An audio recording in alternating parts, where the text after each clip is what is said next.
شیعہ YouTuber وہ ایک اہل سنت عالم دین کے قریب سے یہ بات واضح کرنا چاہتے ہیں کہ پاکستان کے اندر ہم اہل بیت کی بات کرتے ہیں، اہل سنت بات نہیں کرتے، لیکن اگر پاکستان کے اندر ناموس اہل بیت کے تحفظ کے لیے، ناموس صحابہ کے تحفظ کے لیے قانون پاس کرنے کی بات کی گئی تو وہ اہل سنت کی طرف سے کی گئی۔ السلام علیکم ورحمۃ اللہ وبرکاتہ۔ ناظرین، میں عبد المنان اور آپ دیکھ رہے ہیں ہمارا YouTube channel AM digital media. ناظرین، آپ حضرات جانتے ہیں کہ جس وقت سے ایران اسرائیل جنگ لگی ہے، جس طریقے سے ان ممالک کے اندر افراتفری مچی ہوئی ہے، اسی طریقے سے کچھ عناصر پاکستان کے اندر بھی دوبارہ پھر شیعہ سنی فساد کے ذریعے افراتفری مچانا مقصد صرف اور صرف یہی نظر آتا ہے کہ پاکستان کے اندر دوبارہ پھر فرقہ واریت کی ہوا کو دوبارہ پھر چلایا جائے۔ ناظرین، سکرین پر آپ کو ویڈیو کلپ ان کا دکھا رہے ہیں۔ سنت عالم دین ہے، نام معلوم نہیں، ان کا ویڈیو کلپ چلایا اور اس کے اندر سے وہ چیز اٹھائی، وہ بات اٹھائی جس کے اندر وہ کہہ رہے ہیں اہل بیت علیہم الرضوان کی شان بیان کرتے ہوئے کہ حضور نبی کریم صلی اللہ علیہ وسلم کا ایک ارشاد سنایا، اس کے اندر انہوں نے کہا کہ جو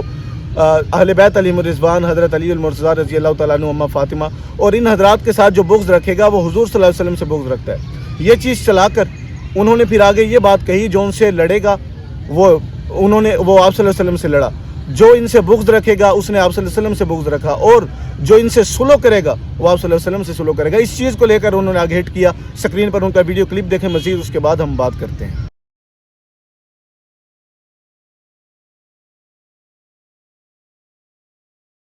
لوگ کہتے ہیں ہم جذباتی ہو جاتے ہیں، بھائی جذباتی نہیں ہوتے ہم، ہمارے سامنے حدیث ہے۔ حضرت ابو ہریرہ فرماتے ہیں کہ نبی پاک نے مولا علی اور سیدہ کائنات اور حسن اور حسین کی طرف دیکھا اور فرمایا فقال انا حرب لمن حاربکم، جو تم سے جنگ کرے گا، نبی پاک فرماتے ہیں انا حرب، میری بھی اس کے ساتھ جنگ ہے، میری بھی اس کے ساتھ لڑائی ہے، اور فرمایا وسلم لمن سالمکم، اور جس کی تمہارے ساتھ دوستی ہے میری بھی دوستی ہے، جس کی تمہارے ساتھ صلح ہے میری بھی اس کے ساتھ صلح ہے۔ اب بتائیں،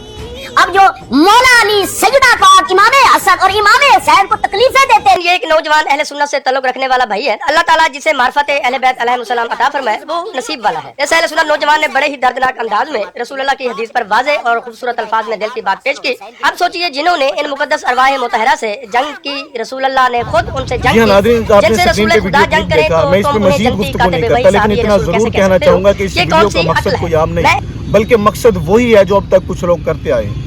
مقصد یہ ہے کہ وہ یہ بتانا چاہتے ہیں کہ اہل بیت کی شان اہل سنت بیان نہیں کرتے، جبکہ یہ چیز الحمدللہ میں بطور فخر یہ بات کر سکتا ہوں کہ الحمدللہ پاکستان کے اندر اگر کسی نے اہل بیت علیہم الرضوان کی عزت کا قانون پاس کروانے کی بات کی ہے تو وہ اہل سنت ہیں، اور اس کی مخالفت کرنے والے اہل تشیع ہیں۔ سب کو پتہ ہے، کس کو نہیں پتا؟ پنجاب اسمبلی کے سامنے دھرنا انہوں نے دیا۔